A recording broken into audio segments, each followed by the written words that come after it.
Greetings and welcome to Spin a Yarn Live, the Tea Time Book Club and Crafting Circle. I got it right. Today we're reviewing Myth Directions, the third book of the Myth series. So, while we prepare for that, the tea is not quite ready yet. Still steeping. Still steeping. Go ahead and go on to Twitter, #YarnItAll, to post what projects you will be working on today. And meanwhile, what are you working on? Well, I'm working on the scarf that I was working on before. As you can see, I've gotten quite far. What I'm going to do though, after, well, I thought maybe after this section, it is a 16-row pattern for the lace. And what I thought I was going to do is after I finish this 16-row one, I would go ahead and put the loops on a stitch holder and go ahead and do the other half because I'm going to graft it. Because if you look at it, there's a distinctive, like, up, you know, proper up. It's supposed to be tiger's eye is what it's called. So this is the right side up, and then, you know, that's upside down, you can probably tell. So they give grafting instructions if you want to do half, and then start on the other half, and then you graft them together so that when you wear it around your neck, you know, you loop it around, the eyes will always be up on both sides. If you just went and did it straight, then one side would be upside down. So I thought that would be a good thing for me to try, because I've only done grafting for, like, putting sleeves on a pullover. So, but I don't know. I'm wondering if it's, I guess, yeah, if this is half and I do another half that's the same length, and then it's going to get blocked, so it'll stretch a little bit. I think it's a good length. I'm knitting it for someone who's 5'9" and probably all of 100 pounds. But she's tiny. So, and it's not, she's old. It's not like she's ill-kept. She's just an older woman, and sometimes older women lose weight when they get older, so that's the situation. She's not sick. She's good. So that's what I'm contemplating. I think I'll do, I feel like I'm just going to do one more. I'll finish this set of 6, or this 16 row, and then I'll do one more. And then I'll get it off the needles and start on a new one. But anyway. So I, today, am going to finish, optimistically, my #YarnItAll bookmark. Yeah. And hopefully start on another pattern that I got from... So this pattern, of course, completely created by myself. The text on it, I did my own calligraphy, and then just, after doing that, figure out how to make the letters look similar to one another. So this is completely my design. Feel free to borrow any of the lettering if you want. You can't see it. But you can borrow it if you can see it. Yes. So the next pattern I'm working on is from Monica at www.magiedifilo.it. I'm going to link that down below. Probably best. This is my tea. Hey. So, yes, my plan is definitely to get through this bookmark today because I'm getting tired of it. Indeed.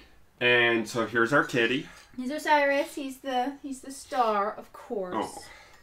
So yes, I remind you that to interact with our channel, you can use Twitter with the #YarnItAll. I'm going to keep that up. You can also use live chat if you have a YouTube account. And then for interacting with the channel, you can use the subreddit r/spinayarnlive. That's to interact with us directly. So if you don't want to use Twitter, you can post what you're working on there. Also, to interact with each other, use the subreddit r/yarnitall. So I'll be keeping my eyes on those as we do it. So what tea do we have? Is it steeped now? Mm-hmm. This is the second steep. It's loose leaf tea. It's the Irish whiskey cream tea, which I've done once before. There's no whiskey in it. Unfortunately. Disappointing, I know. I don't know where it gets its name. It is a tea that we got at the Georgia Renaissance Festival. and I've only got half of what I had left. You know, I only have half left of what I bought this past summer, so I'm not rationing it very well. What month did we go? It opens in April, but I think I got it about May-ish. May. I don't think it was the same weekend your parents were here. So, I mean, we're halfway to next year. Okay. I think we're rationing it pretty well. Rationing? Yes. There are words there somewhere. Yeah. So, yes. But this is the second steep of it. We actually had it this morning as well for breakfast. And because it's a loose leaf, so you can usually steep multiple times depending on the kind that it is and the length in which you steep it the first time. I've still got the tea in the pot. You probably saw me stirring it, and I'll probably leave it. Because it's not steeping a second time as well, and I think that's because, you know, we had it this morning, and it was just kind of out and about, so it got cold.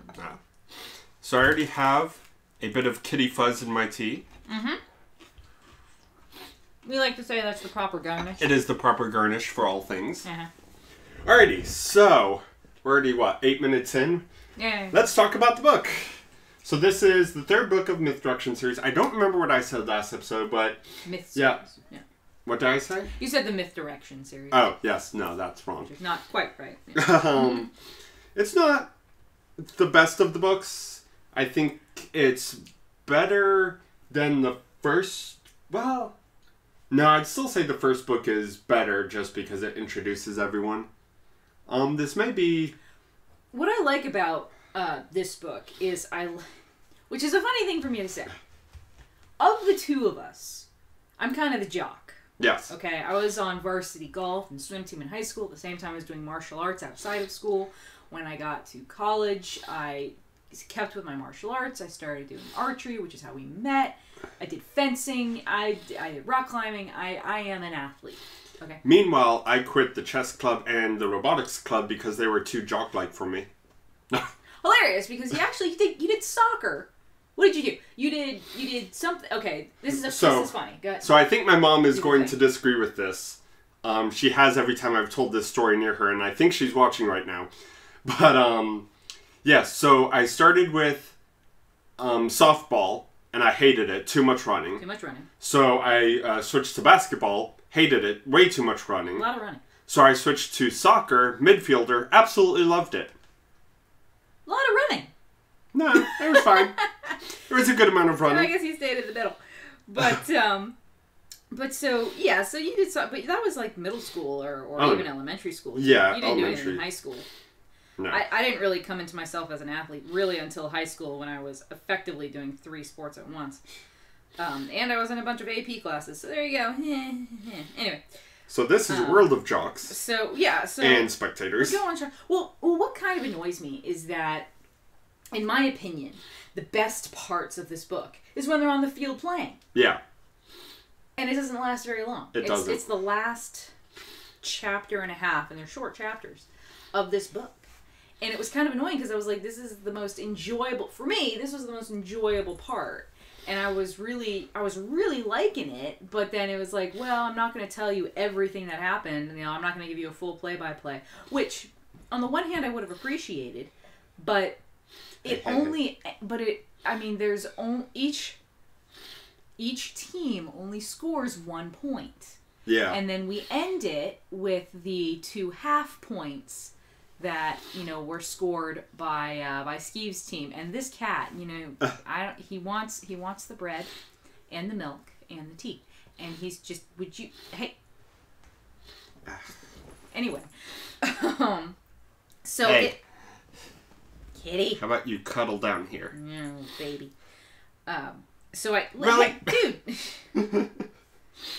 Cyrus, just stay there or you're going to get a thwack. I'm going to get a thwack with my knitting needle. Which, you know, they're wooden knitting needles, size 2, and he's a large Tom, so don't call it animal abuse because I guarantee you he can handle it. Anyway. So, but the... Best part about these episodes. This little scamp right here. So, I liked that part of the book when everything was coming to this kind of exciting, climax of this game that was being played. Now, at the same time, I'm actually rereading the Harry Potter series.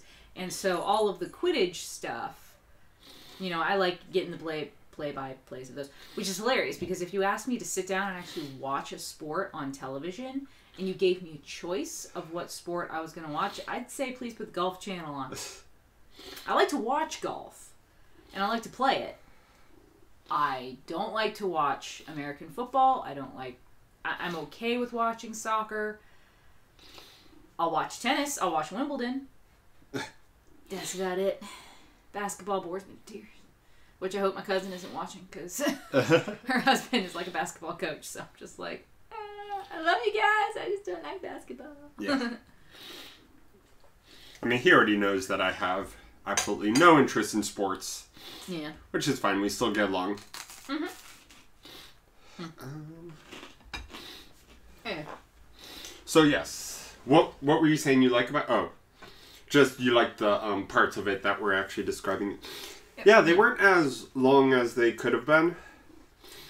And it definitely felt... So, the majority of this book takes place... Don't you do it. In the dimension named Jock. I think Jahk, but it's very clear Robert Asprin is trying to make fun of jocks and spectators.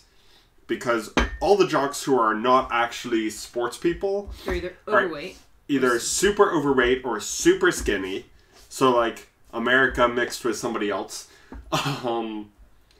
And then the actual sports players, kind of interbreed with not interbreed with each other, but oh my goodness.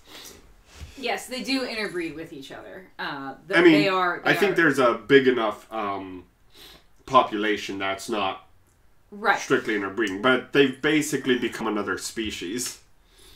Because, the athletes are just treated differently. Kind of like how in certain cultures, military soldiers would have been kind of treated differently. They get the most food, they get the healthiest women, to be wonderfully sexist there. But when it comes to a military force, it kind of makes sense. You want to have the biggest, the best, the strongest, and hopefully the most intelligent as well, defending your lands. Do I have to hold you the whole time? Because yes. I won't get any knitting done. He's okay with this. Stop trying to eat the bread. It is not for you. You're a carnivore. You're supposed to eat little mices and stuff. He's never eaten a mouse that I know of, but he's killed a lot. Yes. This is a little mouser we have here. We didn't even know we had a rodent issue at the apartment we were living in up north until we got him. And then within 2 months, he brought us like 5 or 6 kills. We were like, whoa, dude. Well then. Alright, you can go up here. You can go up there. Yeah, there you go. So, what's interesting to me is that if you can see the cover, which is hard. I mean, this is an older copy. You can see here, it's been well-loved. Well-loved, yeah. But what's annoying is that, now a lot of cover artists are not very good at art cover, in that they often don't read the book, I guess, or don't know what's going on in the particular book, because this scene doesn't happen in this book, because by the time we get to this book, Steve is of course the court magician for the king in Pasiltum. So they don't live in the inn anymore, and we never even see the unicorn in this particular book. Also, this is not the way a unicorn is described. This unicorn looks rather small and doesn't look like anyone could be able to ride him. That's a little too small. He's described as a war unicorn in that he's huge and doesn't like demons and, is a force to be reckoned with. So, yeah. But I will say, at least for this artist, whatever. But so I downloaded the e-version again for my Nook, right? I went on Barnes & Noble website and bought it. And the artist, I have his name written down somewhere. Let's see. Mythconceptions. I gotta find the right Phil Foglio. Yeah. Okay. Phil Foglio. So when we're first introduced to Masha in the book, she's described as wearing a tent-like dress because she's a large woman, right? So she's wearing this dress. I don't have my Nook with me, but I'm not even sure if I would show it to you, even if I did, because the way that the artist that Phil, whatever his name is, I chose to represent her is that she's wearing an outfit akin to what Princess Leia was wearing when she was Jabba the Hutt's captive. Captive. And it's bizarre, because it's like, but that's not what she's wearing. It's not how the scene is described. It annoys me when artists go in to illustrate, like, the chapters of a book.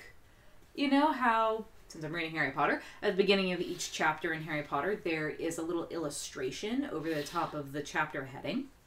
And that artist clearly read the book, so it almost always has something to do with the actual chapter. And I read something the other day for authors.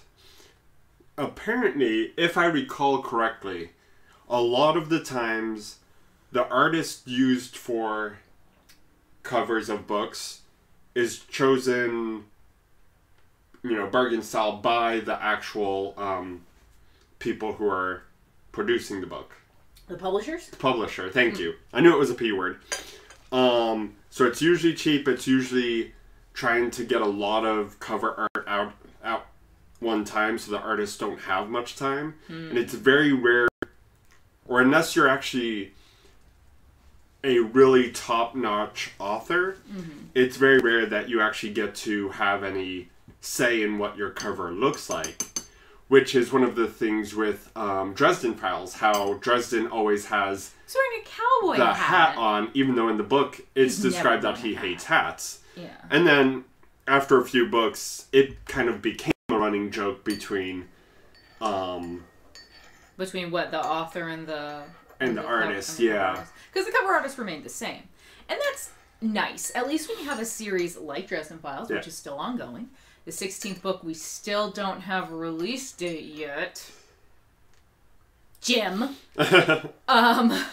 It's nice that when you have such a long series, presumably there will be 20 books and then a final trilogy, you can keep the same artist. That's always good. But it is annoying when stuff like this happens, and you have to be reminded fiercely of the saying, never judge a book by its cover. Because just because the cover might look super cool or super lame, it might not be what you expect, which is unfortunate because I am a very visual person. Yeah. And I'll tell you what, when we first started reading the Patricia Briggs books, I don't like the covers. I don't like the covers because almost always the main character, Mercy Thompson, is not wearing as much clothes as maybe she should. And also a much younger model than she is in. She is. Now, with the more recent books, she does look a little older. Which is good because she's, I think she's supposed to be in her early 30s now. Or late 30s. No, early 30s. Because she was in her 20s when the first book started. Was she? Yeah. I thought she was already 30. No. They make comment about that. Because she left Bran's house when she was 16. Anyway, we'll get to Mercy Thompson. But the cover just doesn't. The cover. She's meant to look tough, I guess, but she's still very sexualized, which I have a bit of a problem with. But she's still a very strong female character, and she's made mention of the fact that she's a mechanic. She deals with heavy lifting all the time, and she weekly, I think every week, if not twice a week or something like that, attends these karate classes where the training is pretty intense. Each class is like 2 or 3 hours long, so it's pretty intense. So she makes mention that she's got muscle, she doesn't really have any fat, so that's great. But the way she's almost described is just, I don't know, the covers just don't really match. But anyways, we're straying from the point. Yes. The point being that I didn't like this book very much. So yeah, it's another one. It's like these early books from Skeeve's perspective, are from when Skeeve is at his most immature. Yes, I think he's supposed to be 20 at this point. Yeah, but he led a sheltered life. Right, yes. The only girl he really knows is Tananda, and she's tactile. There we go. Yes. That's a good word. She's very tactile. She's... Which, in later books, when you see her as an actual person instead of from Skeeve's perspective as a love interest, it kind of makes sense with her character and her background and all the things. But yeah, with Skeeve, because everything is from Skeeve's perspective, he always focuses on that side of things. He has a huge crush on her. And in the defense of the writer, he's very pun-oriented. And we learn in this book that she is, in fact, a trollop. Yes. She's literally a trollop. The people from her dimension, the men are called trolls, and the women are trollops. Yeah. Which is very fun. It is actually kind of fun. Which means all the women from her dimension are going to be curvaceous, they're going to be tactile, that's just the way they are. Now, we meet her brother in this one. I do love her brother. Yes, her Chumley or Crunch. Chumley or Crunch, depending on what personality he chooses to take on at that moment. Not that he has a split personality, it's just because he's a troll, There's certain stereotypes. Right, so he'll adopt the stereotype of, Crunch, smash head, eat yummy human, or whatever like that. But he actually has a very posh British accent. And he said, bloody hell, and all this stuff. And, what has my little sister gotten into this time? And he's really very fun. And he also likes a spot of tea, I believe. He does, he likes a spot of tea. After he's trumped the competition and all that. We should invite him to the show. If he weren't fictional. Yeah, I don't think he'd fit in the house. True. Kitty. Okay, now you behave. Bailey. But so we do learn a little bit more about certain things that I don't care for. So if I might read some of my notes here. So like you said, Skeeve is still very young, and he's still very naive. And a lot of that really annoys me. Just about the way his character is written. He's just too young. And one thing that it's a kind of a running gag in these series, which I guess in this book it slowly starts to change, because Skeeve will actually use one of the phrases that Oz will use, but he doesn't understand it. Yeah. Like bite the bullet. I guess we're just going to have to bite the bullet. And Oz is like, yes, exactly. And Skeeve's like, I still don't understand what a bullet is. He doesn't understand these terms.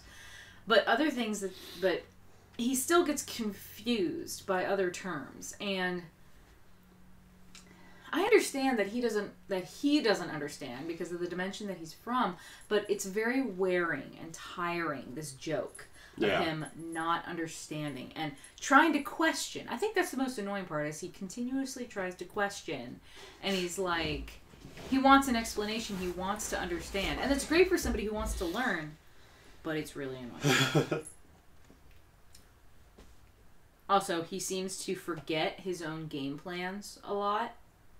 He gets distracted easily. Let's say that. He gets distracted easily. And that's also pretty annoying. But, you know what, Cat? If you can't behave, then you can't stay. Will you stop trying to eat everything? Well, that doesn't work. Now you've moved it closer to... Okay, there we go. There. All right, good. I'm sorry. So one last criticism. It probably won't be the last one. But, right before the big game starts... the teams come and meet and whatever. And this character just comes out of nowhere. His name is Greybeard. Oh, yeah. There was an editing error, because I think this character was introduced in an earlier version of the script, and then that intro got edited out. But then this follow-up where we meet him again did not get edited out. It didn't, because, Skeeve says, and then... old Greybeard starts walking up to us, and I'm like, Greybeard? What is... And the book is very short. It's like 174 pages or something like that. And so I went, and since I had the Nook, I decided to search for the name because I was like, oh, maybe I skipped over it while I was reading it as fast as I was. But nope, his name first appears on page 135, which is where I saw him. And I was like, well, who the hell is he? You know? So, yes, I think you're right. I think when because he's Tahoe, I believe. Yeah. And so I think when we were talking to Griffin, before we left the first time, we were talking to Greybeard at one point. Because they do talk about some of the council members that they speak to. Right. And it's just like, why couldn't you have just slipped in a little, this council's member's name is Greybeard? Really, Osiris? Really? Kitty. I don't know what he wants. Why would you want the bread? Cats are carnivores. I don't get you. I don't. It's okay. I'll take care of them. So anyway, so those are kind of my main complaints. You know, Tananda is still this sexualized object, and Skeeve is still very much obsessed with her. The whole Greybeard situation, the illustrations, which have nothing to do with the author, of course, but with Phil, what's-his-face, who I think is not doing a very good job. One of our commenters said that Phil does good D&D art, but... Oh, I'm sure he does. No, I'm not saying I don't like his style. I think his style is fun. It's got a cartoony style that's pretty fun, has a lot of humor in it. I just don't like the artistic... choices. Yeah, see, I can't get past... Phil's faces. I don't know. Something about the way he draws faces. They're a little distorted. They're very cartoony. Throws me off. Yeah, it's super cartoony. Whoa. Which is fine. I mean, like I said, it's not like he can't... He's got a style. I just didn't like the way he drew this particular character when she was described as wearing something completely different from Butterman. So, now, things I like about this book. Yeah.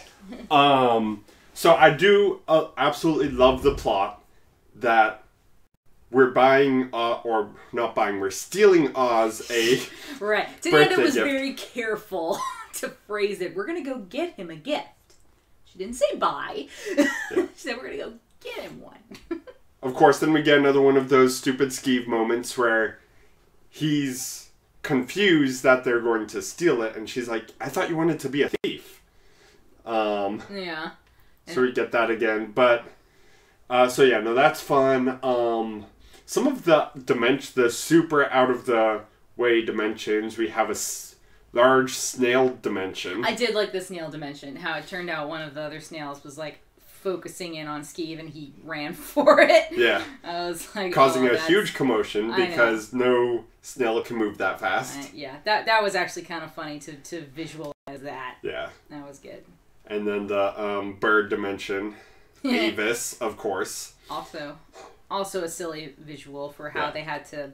You know, he said, to keep up the illusion, you can't eat with your hands. You gotta eat with your face. It's like, well, that won't lead to any sort of silliness, I'm sure. Yeah. And then, when we actually finally land in Jock, it's in the middle of a great parade. Yeah, well, it was a rally, I think. You know, not a rally. It was the celebration. Yeah.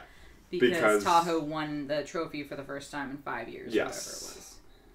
I'll tell you what was weird, though, is when they went to go and steal the trophy, and they were looking at everything, and then the hooded figures come in and then leave, and they're moving slower when they leave.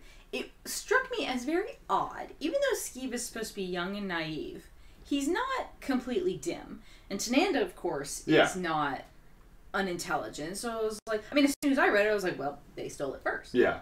And they're like, that was weird. And I'm like, no, it wasn't. No. So I found that to be maybe a slight error in the writing as well. It wasn't... Yeah, trying to make that situation happen. Yeah, it was like, I don't know. I think it's pretty dang obvious that...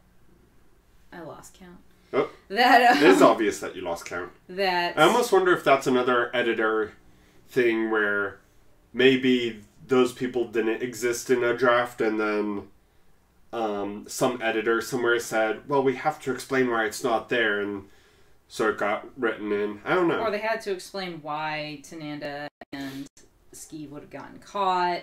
Yeah. Even though their plan was That's true, because we also needed the guards to show up way quicker than they were supposed to. Yeah. So it couldn't have happened earlier in the night. I don't know. So yeah, that was a weird scene. I did like the description of the three-way pitch. Yeah. And just visualizing that stadium, because now I want to see that in, say, American football. Have teams, you know, one versus one teams in football. That would be hilarious. That would be horrible. I mean, people will be dead. But yeah, so I mean, pretty basic plot. You know, we wander a couple dimensions.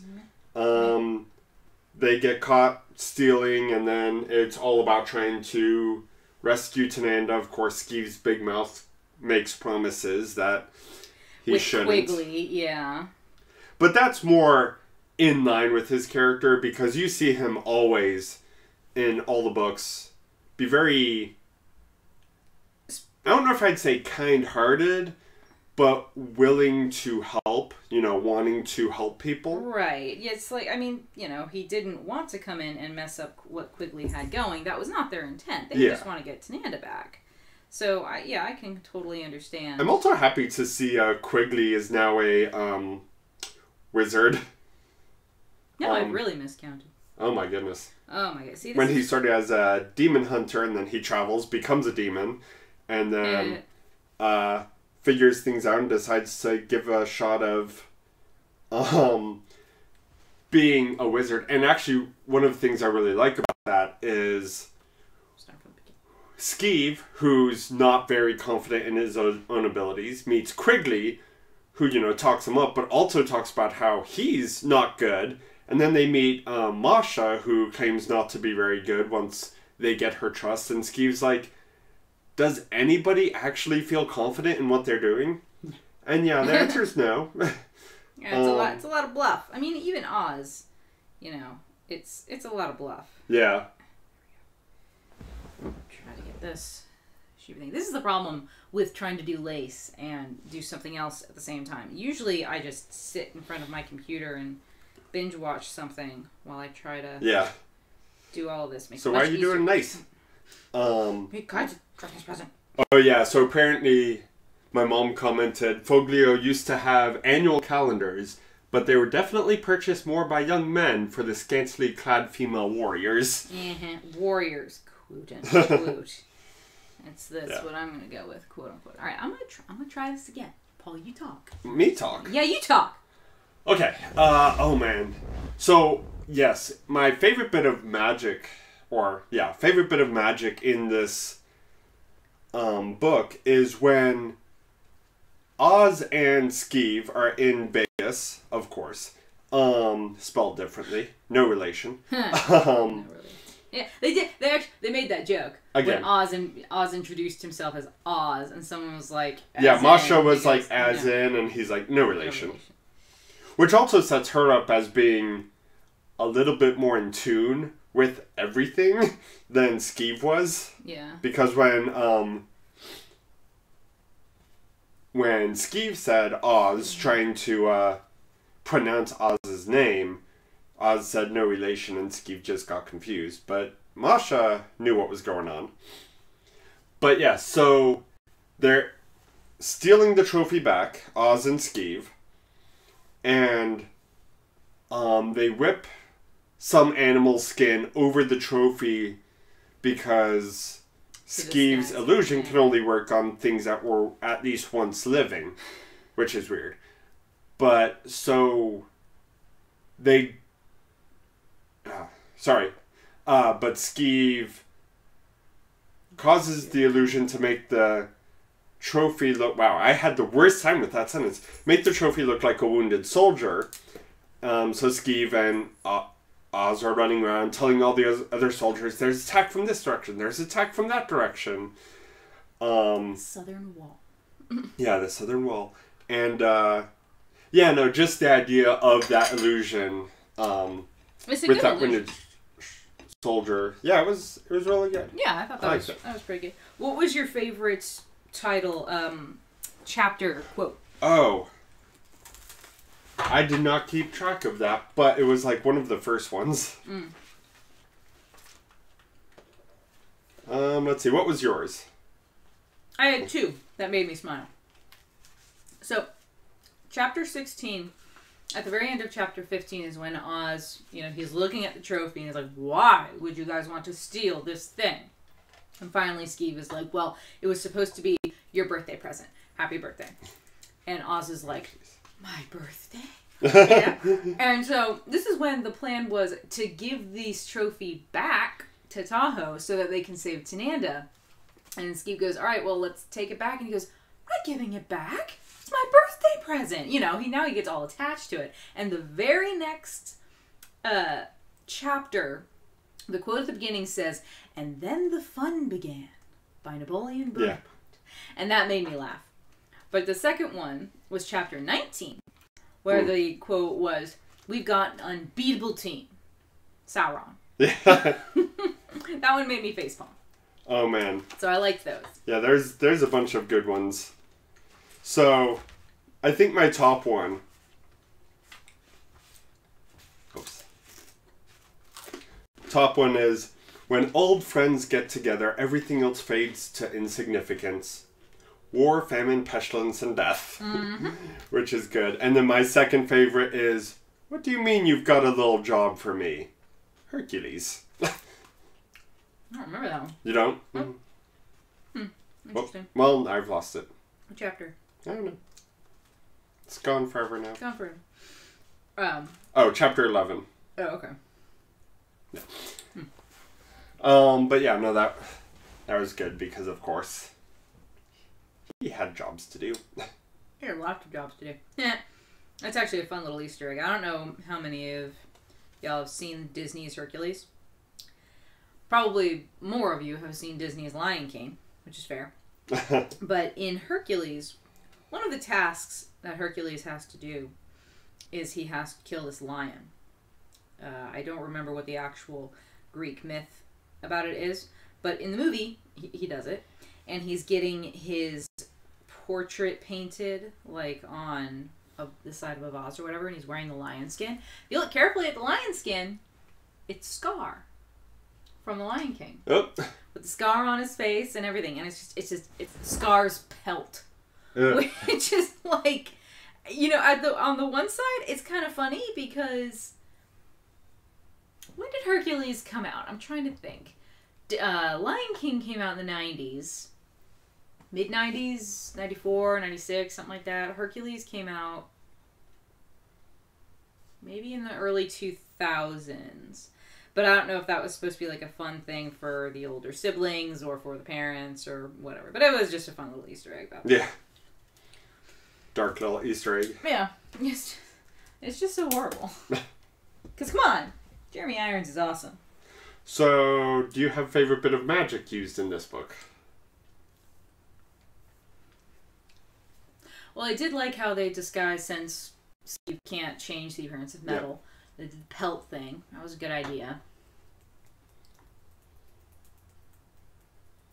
I don't think I really have any other favorite bit of magic. I did like... There wasn't too much in this one. Yeah, I liked when they were playing the game and Skeeve started using magic to the ball. Yes. And then the referee was like, hey, if you guys get to use magic, then our teams get to use magic. And Skeeve was like, well, that's fine, but they need to be on the field. Yeah. And everyone was like, that's right. If our magician's going to put his butt on the line, then your magicians have to too.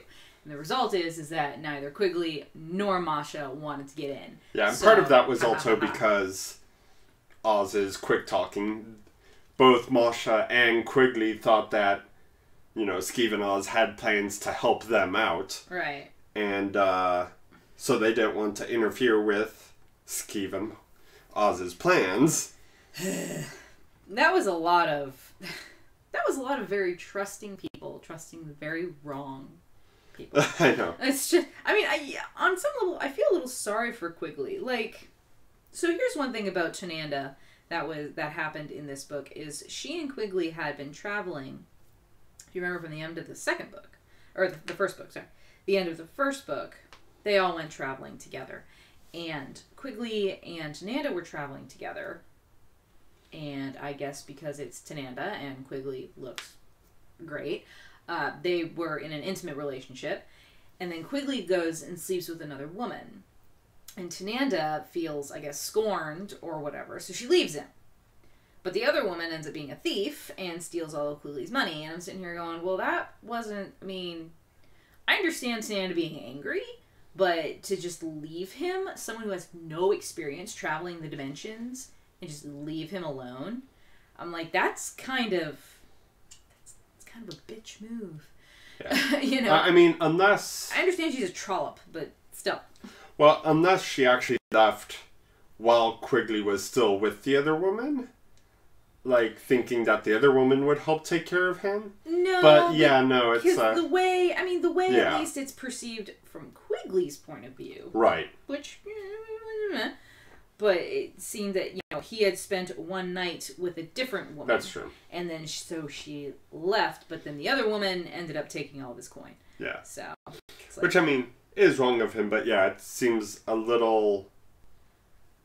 It seems a little bitchy. Out of proportion to leave someone stranded. Demon.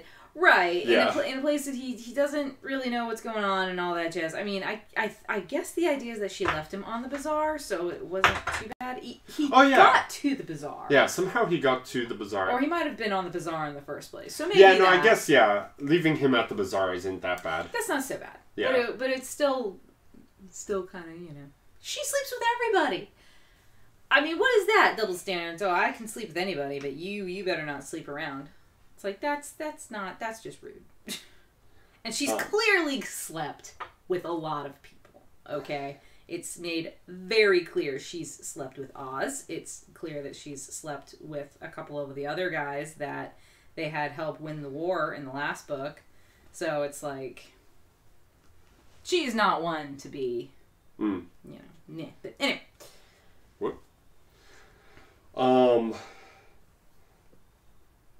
Yes. I don't know really where to go from there. I mean, I just wish that, I know everything is from Skeeve's perspective, but I wish that we had been able to see how, you know, Tananda and Chumley and Gus and Bad Axe had scored the final half points. I wish we could have seen that, because when Chumley and Tananda reappeared, they both have bloody noses, and it's like, well, what happened now? Yeah, because that's one thing, like, But they're laughing hysterically, yeah. so I'm like, something... They just had a little bit of a tussle. I guess. I don't know. A troll level tussle. Well, right, but, you know, given who they are. Yes. Yeah, it would have been nice if Skeeve had stayed around just long enough to see the others, but they did want to end it the way they did with Oz and Skeeve getting back first, talking for a second, and then having the others appear to score. But yes, we don't actually ever get to see any play-by-play with Tanda, which, you know, being... Which was kind of played up. I mean, not really played up, but yeah, because first, you know, Bad Axe is Bad Axe, coming from a very human era of, you know, we're not going to let the woman play because she'll get beat up. And then Chumley and Gus are both like, no. She can totally handle herself. And so they're both like, this will be great if she gets involved. This will be fun, you know, almost the way they're perceived as a grinning and being excited and all that kind of stuff. And it's like, well, I wanted to see her play. I know. No. Or at least get a couple plays in. But yeah. But I did like Gleep, and how at first he wanted to go and be friends with the large cat-like creature, and then the cat-like creature took a swat at him, and then Gleep was like, well, fine. and then he got all serious and was... Yeah. And then that bug creature, the armored bug with a million tiny legs. Yeah. I don't know, that's my favorite of the two creatures that the opposing teams had. Really? Why? I don't know. Just because it's so... unique, if you will. I guess. I mean, a cat is a cat. And you see big cats all over the place. And it wasn't described as... It was described like a big cat. Well, I guess. Well, if it makes you feel any better, Phil did do an illustration of that particular creature. Yeah. I mean, it just looked like a giant mound with a bunch of legs, which is exactly what it is. Said they were going to look at. But again, to my annoyance, the player sitting on of the Yeah. of this mount didn't look like the illustration that he had done previously of the players. And that it looked like a regular football player and not and like in this illustration it just looked like a high school kid. Oh no. Like in a football gear and regular helmet. And I'm like, what happened to the spikes and the horns that you illustrated in the other one? I mean, all I'm asking for, Phil, is a little consistency. That's all I'm asking for. That's it.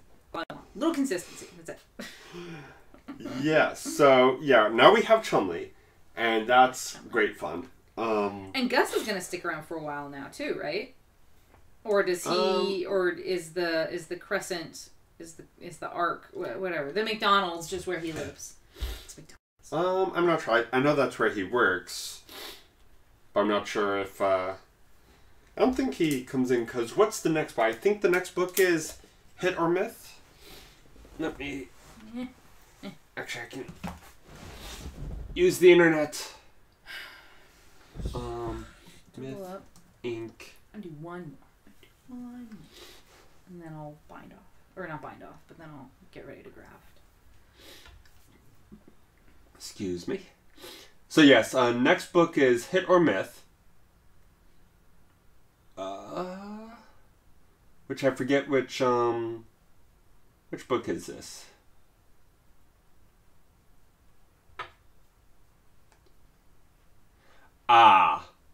Next book we get Queen Hemlock. Oh. Now I vaguely remember Queen Hemlock. So, yes, I think next book we get some mob influence, which is going to be great fun. Oh dear.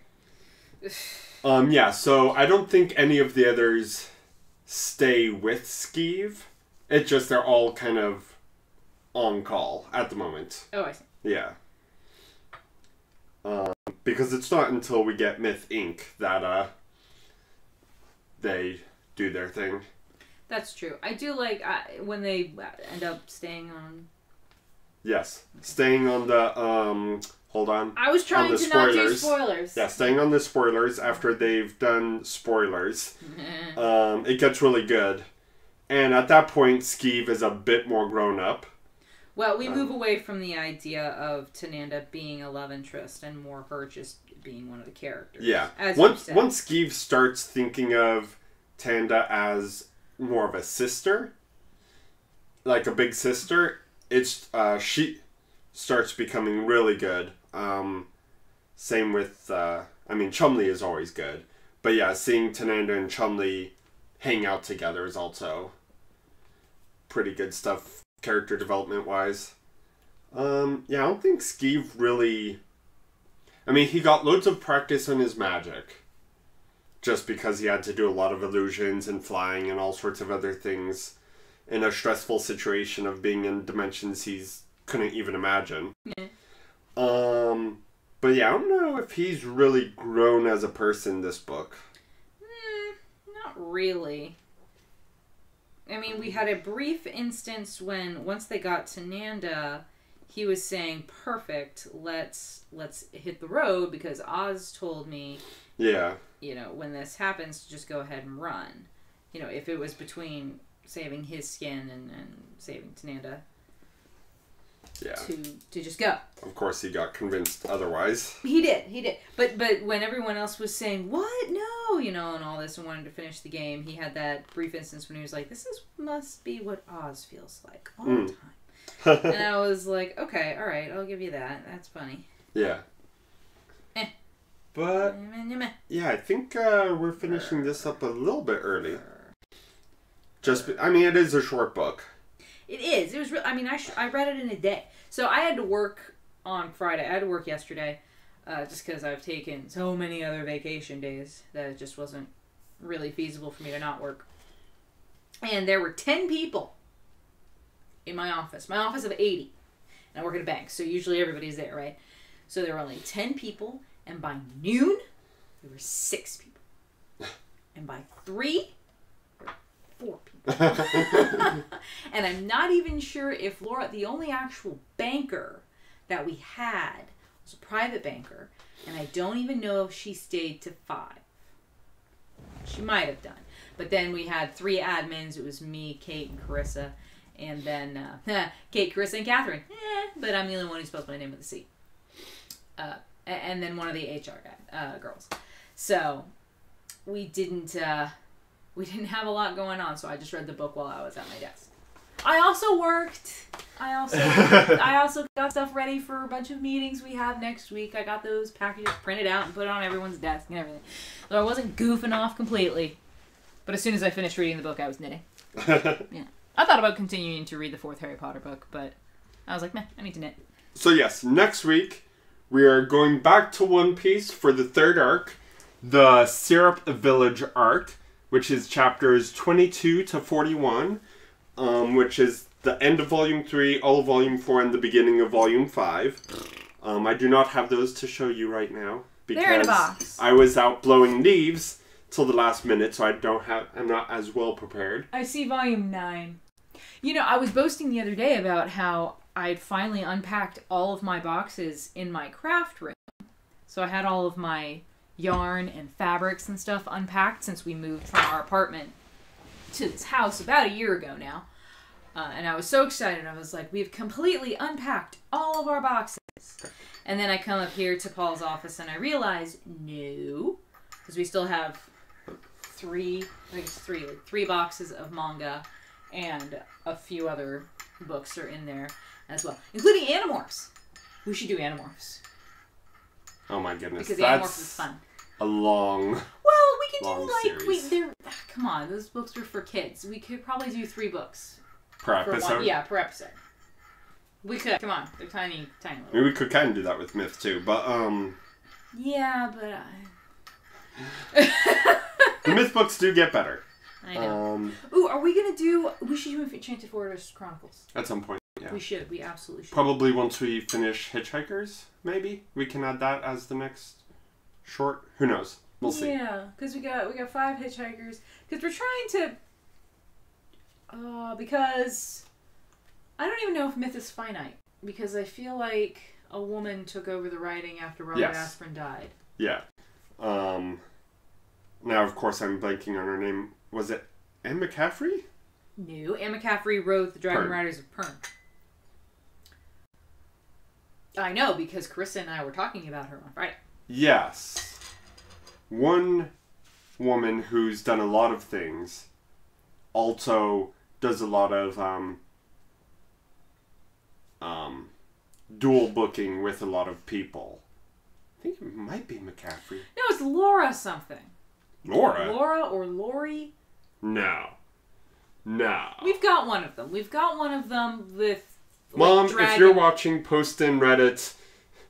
So Mom is working on a parrot. A parrot? A parrot for her crafting project. Like a crocheted parrot? I don't know. Is it like a 3-dimensional parrot, or are you working on a, something 2-dimensional? The comment we get here is, Catherine, your lace is beautiful. And I am making a parrot. Okay. But what... Well, anyway. I swear that it's something. It's downstairs. I would run downstairs, but Osiris has come back. And I gotta watch and make sure he doesn't eat things. Oh, Jody Lynn Nye. That's what it is. There was an L. There was an L. Because I had said Lori. But yes, Jody Lynn Nye is another author who's done a lot of...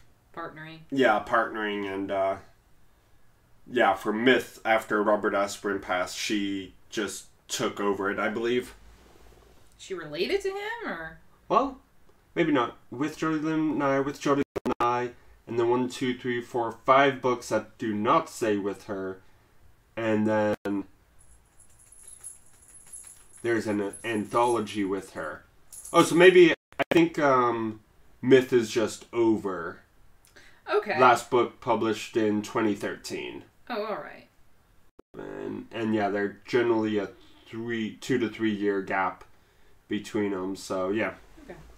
Because one of the things that we've kind of ended up doing, not really on purpose, is that we've ended up starting long series. For example, One Piece is still ongoing, and was started in 1994, if memory serves, and is still ongoing. and it's dominated the best-selling manga volumes in Japan for the last who knows how many years. And when I say dominated, I mean it's number 1, 2, 3, and 4 on the bestsellers list. Well, not bestsellers, but yeah, I guess bestsellers. You know, who that get bought the most. And then Myth is still kind of ongoing. Hitchhikers only has 5. So that'll be a shorter one. We also have to finish the ancillary series. I figure we'll do, if I'm looking at my thing correctly, we'll do One Piece. Maybe we'll do another. Do another Hitchhikers or do another Dresden? I think feel like we did Hitchhikers before Dresden this last time. We did because it's in here. Yeah, Dresden, then Hitchhikers, then Myth, then Ancillary. Sounds like a good plan for me. Yeah, because in October we did Restaurant at the End of the Universe. Grave Peril. Look at my notes for Grave Peril. No Sue. Frowny face. No Sue. So yes, as I was talking about these other coming up next, this is that was the stage where I would tell you to go onto Twitter and use hashtag #YarnItAll to show how much project you completed, or go onto the subreddit Spin a Yarn Live to do the same. How much did you get done? I got like 5 rows. I didn't do too bad. I've, as you can see, finished it as promised. Yeah. 5, 6, Completely. 8, 9, 10, 11. Sorry, I was counting. Okay. Seriously, I'm so ready to work on the next project. Well, then maybe you should, after we're done with this episode, you should actually work to finish that while I work to finish this. There's a very good chance that by next episode, I'll just present this completed instead of working on it on the episode. I think that's a good idea because, oh my gosh. I know. We've had, 1, 2, 3, 4, 5, 6, 7, 8, 9, 10, 11, 12. We've had quite a few episodes. At least a dozen episodes. And that's the only thing you've done. I've at least switched it up since I do multiple things at one time. You do multiple things at one time too. You could have brought some of your other cross stitch on, or needlepoint, I should say. Yeah, I was just trying to get this hashtag #YarnItAll bookmark because it's applicable to this channel. Applicable. I know. What I'm doing is not applicable because I'm just doing Christmas presents. Let's see. Oh my gosh. Elaine, since you're on, I bought some beautiful green yarn. I will show you later. Take a picture and send it to you or something. Okay, so yes, that's our episode. If you want to keep up with us, read One Piece. Looks like the volumes we're reading are up on top of the bookshelf. Why? No. Yeah, 3, 4, 5, and then 6 and 7 I think are still in here. Oh, yeah. What did I say? Oh, I've already... You've lost it now. Done. But yes. So yes, we're doing One Piece next week, which is going to be a lot of fun because we get a new character who's a lot of fun. It's good. He's okay. I mean, yeah, the next character gets really good after a long time. It's a slow build character, and it's so worth it. Oh, it is so worth it. He's a great character. And I'm excited to begin him, and I'm excited to watch him develop all over again. Because he's great. Yeah. He's great. Anyways. Thank you for watching this is not a Let's Play. Thank you for watching our book review. Though you do a Let's Play. Of Myth Directions. Yes, if you would like to join me for my live Let's Play of Legend of Zelda: Link to the Past, it'll be tomorrow at 2 o'clock. 2 o'clock if you don't speak Spanish, but seriously, come on. And then I do a Let's Play Monday through Thursday at 8 p.m. And what are you playing right now? So currently we're still playing Pokemon Blue, so one of the most contentious episodes or series, because my first series I got, maybe 2 or 3 watchers and most of them decided to subscribe, and then this series I have like a dozen or more people joining and then quitting after like 30 seconds. Pokemon sells. As far as Let's Play. Pokemon will get you viewers, and then my horrible, terrible voice will lose them. Nobody likes to watch mine, because I was grumpy last time. No. I kept on trying to... Oh my gosh. If you want to laugh at my frustration, you can go and watch the episode I did last week, where I'm trying to fight this stupid boss, and I keep getting knocked off the stupid platform.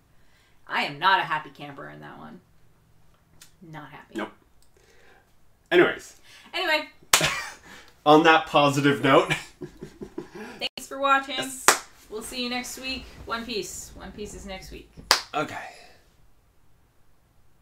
Do do do do do do da la la la.